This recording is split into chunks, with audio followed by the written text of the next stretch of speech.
with many specifying the US United States happen.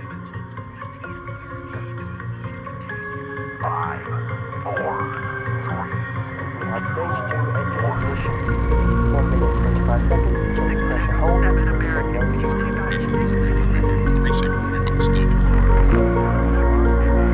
Anchor with hand rails 236 291 4229.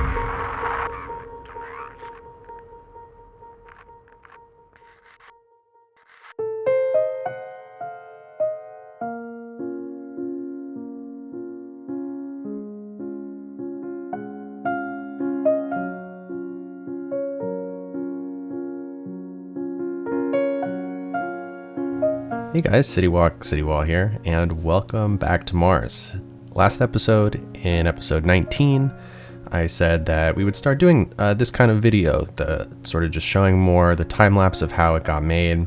I saw some people in the comments were kind of confused why there were now two videos and they were kind of redundant. I'm sorry about that.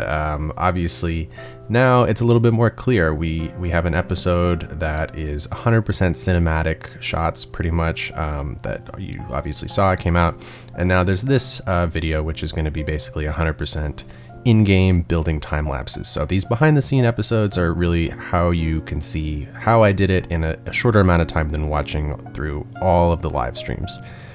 This build for this manor really actually did only take like a couple hours. Like you saw, there's only been 2 live streams that got posted, and that's all that it took, was 2 sittings to really finish this build. It was one sitting for Dome A and another sitting for Dome B.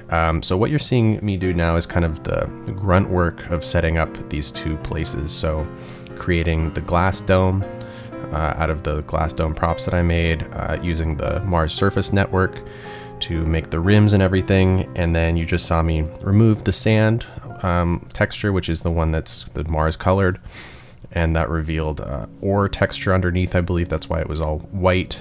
And then removing that ore texture made it green to just reveal the regular grass. So that's what we're seeing now. And you also saw me connect a dirt road that would be part of that same network where all the rovers drive on near the solar farms. That's connects to this garage that I made in between the 2 domes. And basically there's going to be a bus stop in that garage for the rovers to come and drop people off. And then there'll be a pedestrian path that connects to this road network that's inside of the Walk Manor area. So ideally, there's no cars driving around in this area. It's just people walking, other than some service vehicles that we might see. Right here I'm doing an interesting thing where I'm trying to match this Ronix tunnel block, the color of it, to the color of the Mars surface passageways, and I did that by using a white rectangle in the procedural objects functionality. Like there's these text rectangles, and you can change the colors of things to like a solid color, so that's what I did. And now you're seeing what I'm doing. I'm placing down some surfaces there, just so that whatever I place inside of this dome area is actually functional. It's kind of stupid. There are, like actual little ambulances and things that drive around that this little circular driveway to get sick people from the manor, but that's Cities Skylines for you. It is what it is. Now I'm placing down a hedge, one of these amazing Ronix hedge networks around the edge of this circular driveway. Basically, this build is heavily inspired by sort of like East Coast Gatsby era mansions. I specifically, a reference that I was thinking about when I was doing this was the most recent, the one and only season of Watchmen that just came out on HBO like a year ago. There's a place sort of like this. It's like a manor on, well, I don't want to spoil anything, but it's not in a normal place where a manor should be. It is actually a spoiler for the show. You should really watch it. It's a great show. So that's kind of like a big part of the style of this, is mixing kind of like Gatsby era mansions with sci-fi stuff. It's like a really cool combination of things. So wanted to take like a circular driveway, even though there's no point really to having a circular driveway. Other than that, it reminds maybe the person who lives here of their home. And so that was kind of the idea with placing a car here as well.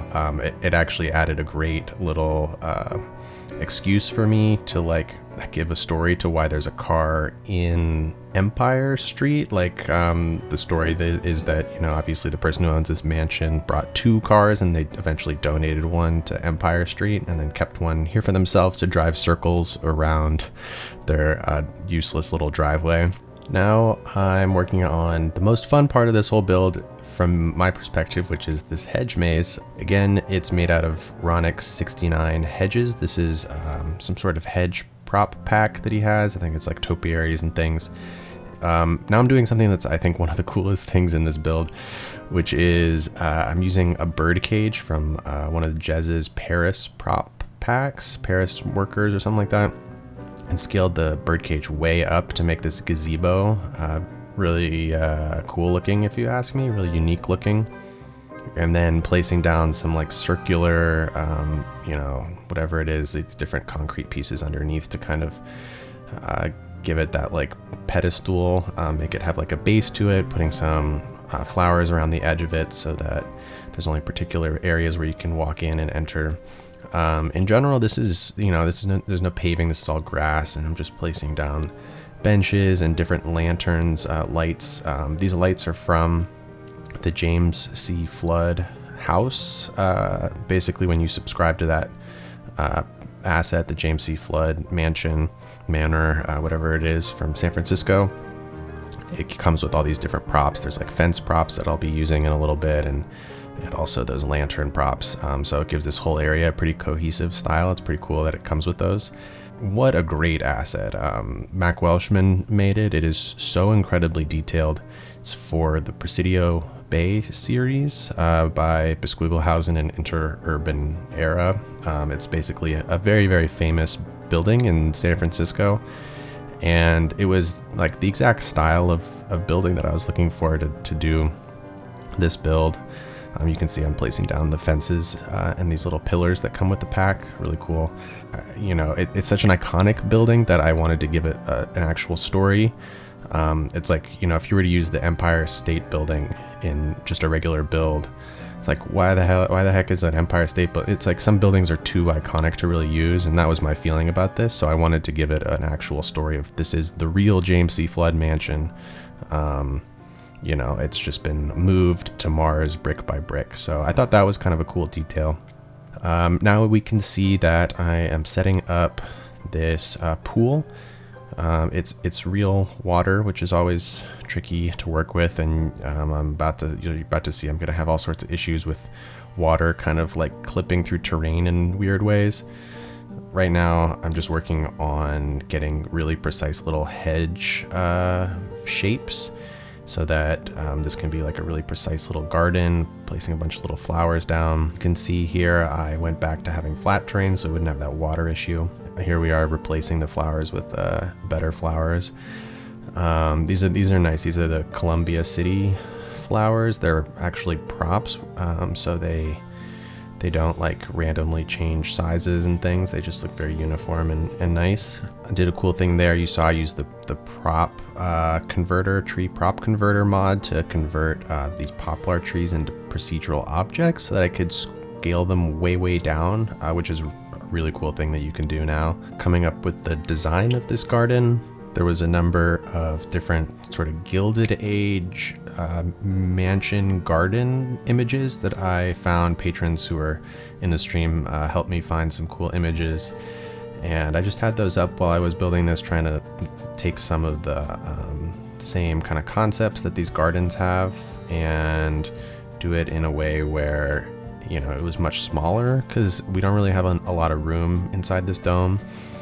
Now we're placing down this one pillar. This was a cool idea of making like a little shrine. Basically, like the person who lives here brought their parents' ashes with them when they moved to Mars and made this little shrine in the garden for the ashes to be housed in.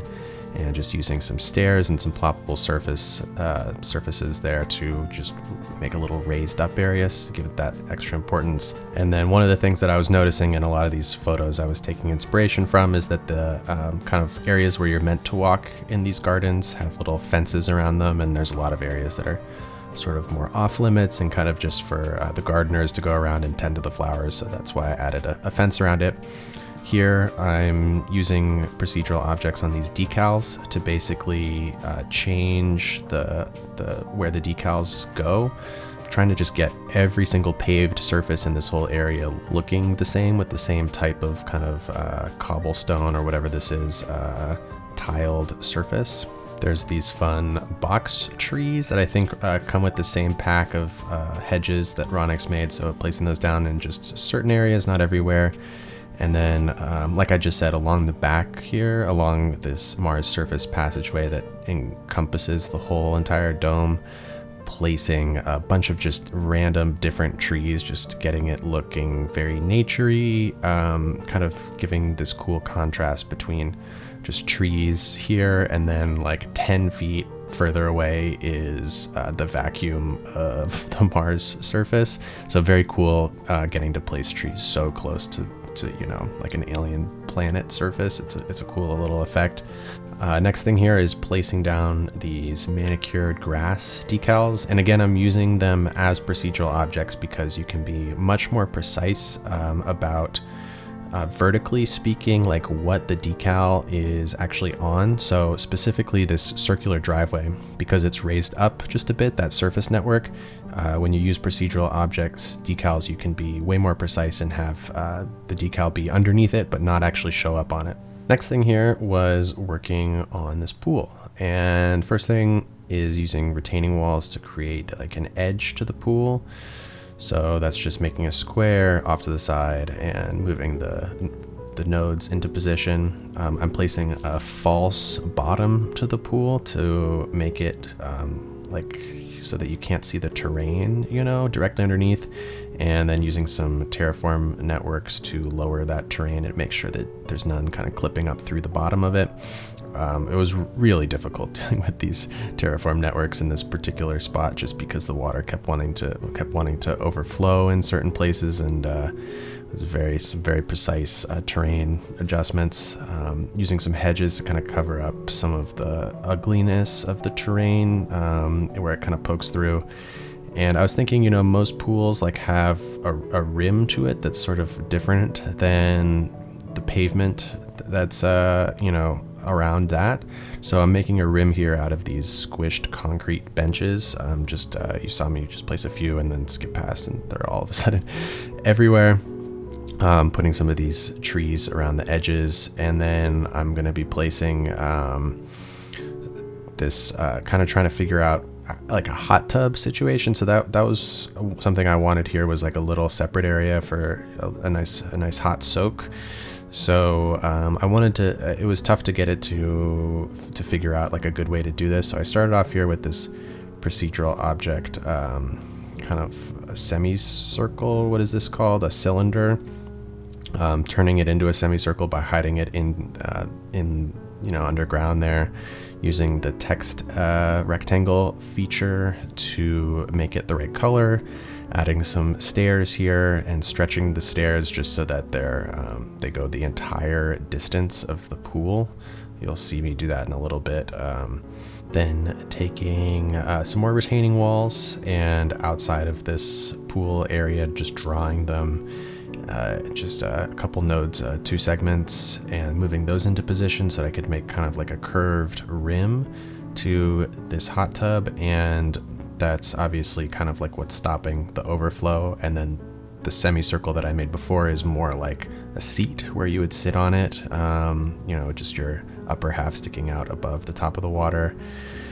Here I am stretching those stairs really, really big so that you can enter the pool on this whole entire side. You can just walk down anywhere you want.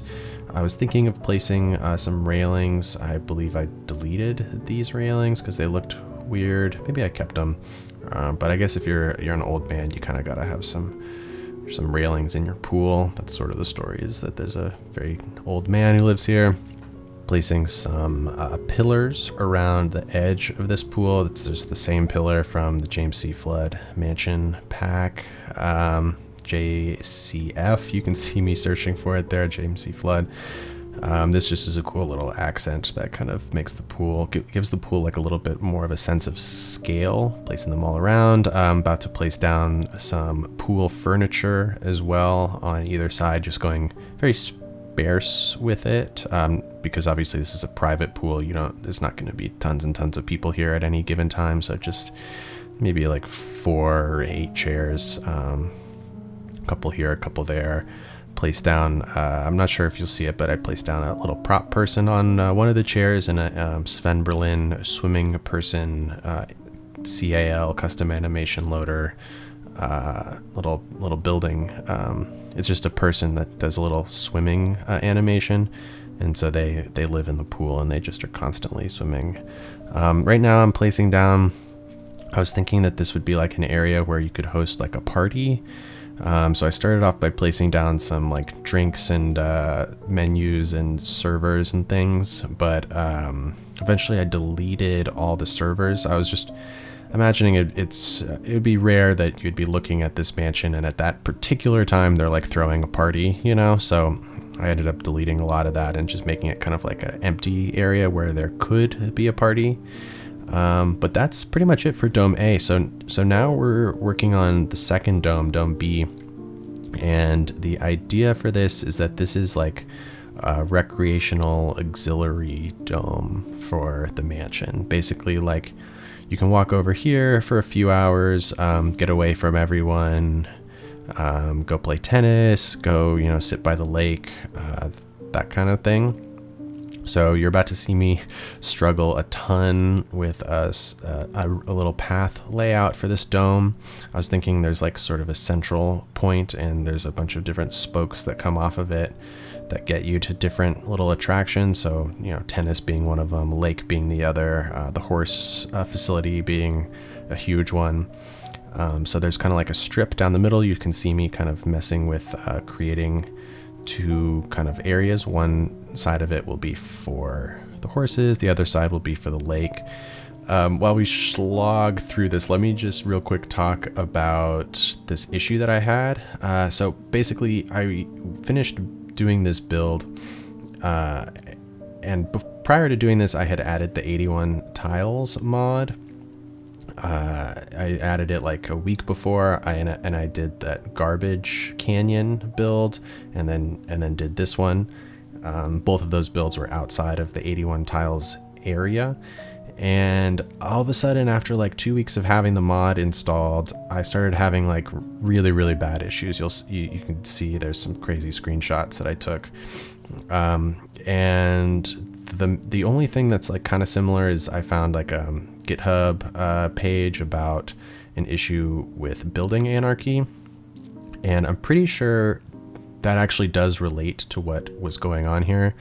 Basically, there's some buildings that before I had installed the 81 tiles mod, I had used Move It to copy them outside of the regular 9 tile area. And when I installed the 81 tiles mod, that's basically the same as building anarchy. When you move something somewhere, move a building somewhere that it's not supposed to be. And when I installed the 81 tiles mod, it created like an issue where it didn't know what to do with these buildings, and it just started to cause these crazy game-breaking issues. And maybe there's another solution, but for me, the only solution I could find was basically to uninstall the 81 tiles mod, go back to a save before I had installed it, and use the Move It and procedural objects export and import functions to import this build into an old save. So that's how I was able to salvage Mars. It took me like 5 or 6 days to figure out how to do that. There was a good period of time in there when I was thinking that Mars was totally 100% dead and unrecoverable. It was very, very scary. So you just saw me build that entire little lake. It was basically the same process as building the pool on the other side, just doing some nice real water, placing some lily pads and some koi fish and things in the lake. And now working on this horse area. So using some network gravel to give it that different texture. End up placing a lot of decals here as well. There's some horse props that have like they're like horses, and they have jackets on, or whatever those things are called that horses wear when they are cold, kind of make them look domesticated or whatever, prim and proper horses. Placing down some vanilla swing sets and then lowering them into the ground just a hair to create makeshift horse jumps. Maybe there are horse jumps on the workshop, but it's the kind of thing where I'm getting very, very close to reaching 1,000 workshop assets in my Cities Skylines Mars workshop collection. And I really don't want to make a second workshop collection because the workshop only lets you have 1,000. So I'm trying to be as conscientious and conservative as possible when I'm adding new assets to the collection and into Mars. I think I only have 25 left, getting pretty close to maxing out. Hopefully there's not too many more I need, or I can remove some unneeded ones eventually. Now just trying to figure out what kind of plants and things can go in these open areas. I ended up deciding with doing kind of like a rim of hedges and then a bunch of manicured grass in between. There's also the tennis court there that you see kind of in the back in the center. And there's like a fountain that I placed down that'll get replaced. The fountain in the center will get replaced with the vanilla, believe it or not, vanilla kind of like person riding a horse statue. We're almost getting to the end here of the time lapse. Like I said, this was very short, all things considered. There wasn't very much technical stuff to do. There was no building on top of other things like there usually is in Mars. It was a nice, fun, quick change of pace, and that was largely due to the fact that this is outside of the city. So, these kind of builds are cool and fun, and a nice change of pace, and also are great on the FPS. It's really nice building out here where you're not in the middle of like 100,000 procedural objects and props and things in the center of the city. Real quick, I'm at the end of this, I'm just going to show you around what got built, all the different areas. But keep in mind, this got built. This live play thing got filmed basically when I was done building this. So this was before all the issues with 81 tiles. Cool. Well, here we are in game. We've got Dome A on the right. That's the one with the manor in it.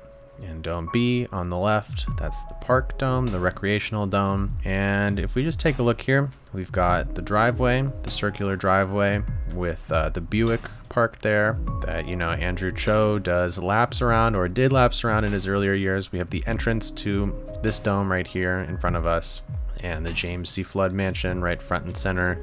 This is the Hedge Maze on the right over here, and like I said before, this was incredibly fun to make. It's even functional, so if you pause right now, you can do the maze. It's basically, each little square is a hedge, and you can just place them however you want.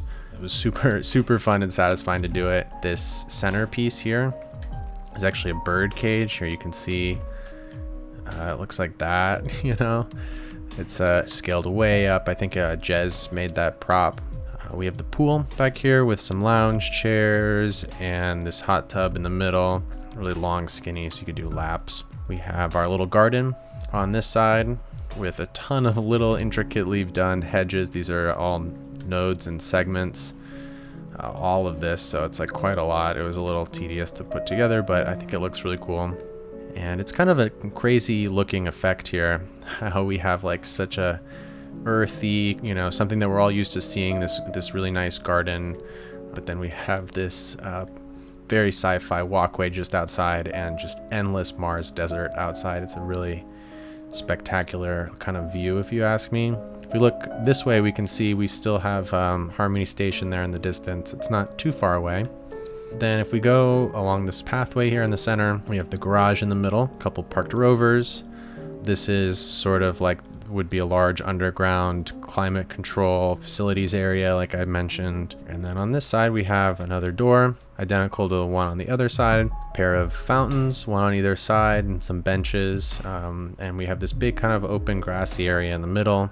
Over here, we got the lake. I was hoping, I did want to make this a little bit larger, but at the same time, it was a very small place in here, and dealing with water physics, it's a little limiting, especially making something so shallow like that. We have the tennis court over here, which I downloaded this tennis court specifically for this, and it's cool, but there's like no gate to it, so we can just imagine that one of these little panels of fencing has hinges and a handle, and you can open it up.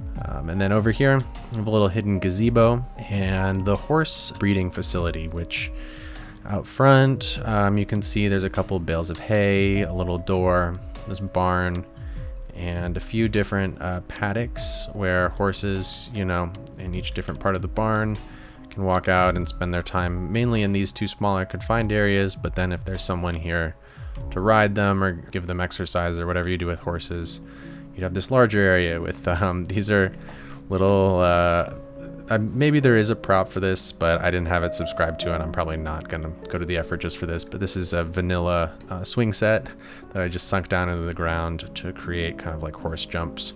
And then outside the dome, we just have a single segment of the solar farm. Same thing as from last episode. A septic tank sort of building here. Maybe it's like a water treatment kind of building, and this little communications dome thing here. So that's basically what got built in this episode.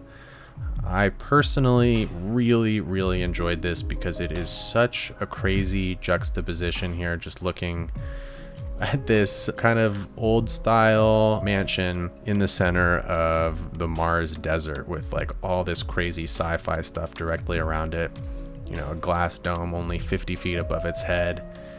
It's pretty surreal looking, and I think really goes to show the incredible wealth gap here in Mars, where someone can afford to have their own entire complex be breeding horses, while inside people are living in just like a single tent. So that's it for this episode. I really hope you guys enjoyed it. I certainly did, and I'll see you all next time on Mars.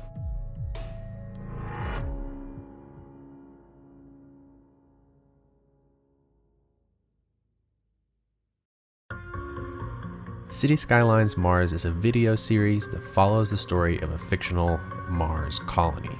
If you enjoy the story, the filmmaking, the editing, and the imagination of this fictional world, the best way to support what I do is on Patreon. I obviously don't sell anything. I put a lot of work into these videos, and the support that you guys give on Patreon is really what allows me to keep going. So thank you to everyone who already does support me there. It's huge.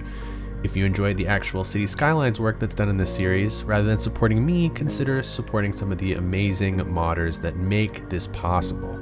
Cuboid, who is in charge of Move It, has a Patreon account. If you use procedural objects, consider a donation to Simon Ryer. If you use Harmony, Network Skins, Custom Effects Loader, or the Custom Animation Loader, consider donating to Bowformer. CrysChew1245, who made the FPS Booster mod, also has a PayPal you can donate to. Bloody Penguin has a PayPal. He made the QMap Replacer mod, Prop and Tree Snapping Surface Painter, Parkify Unlimited Outside Connections, Improved Public Transport, Metro Overhaul mod, and countless others. And of course the king, Ronick69, who made half the assets and contributed to many of the mods that are essential to play this game. Sometimes mods can be annoying, like in this episode, they can really cause some major headaches, but at the same time, I would never in a million years be able to make these videos without the work of these modders, so definitely consider supporting them if you can. I hope you're all staying safe, and I'll see you all next time on Mars.